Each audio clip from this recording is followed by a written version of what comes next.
Hey folks, welcome to Testing Hacks. In this video, we will learn about continue statement in Java.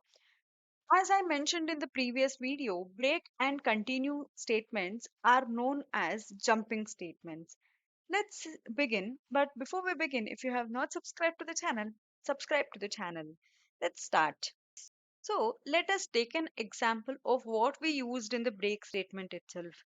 Suppose in case of break, how it was working is in case if it this condition matches, then we were telling the this break state to execute. We were asking it to execute this statement. Once it execute this statement, it was completely coming out of the loop.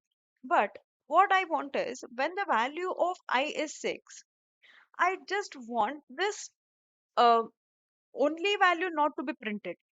Other than 6, I want other values to be printed. Okay. Say from 1 to 10, I want all the values to be printed except the 6 value. So at that time, what I have to use is continue statement. Let's see how it works. Save and then run. If you notice, we just got all the values apart from 6.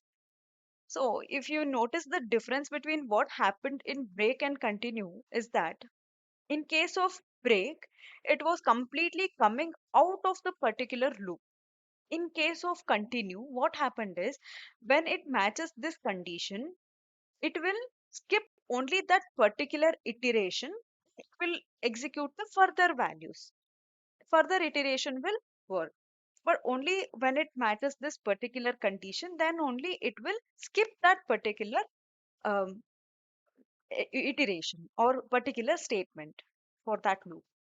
So this is what the major difference between break and continue.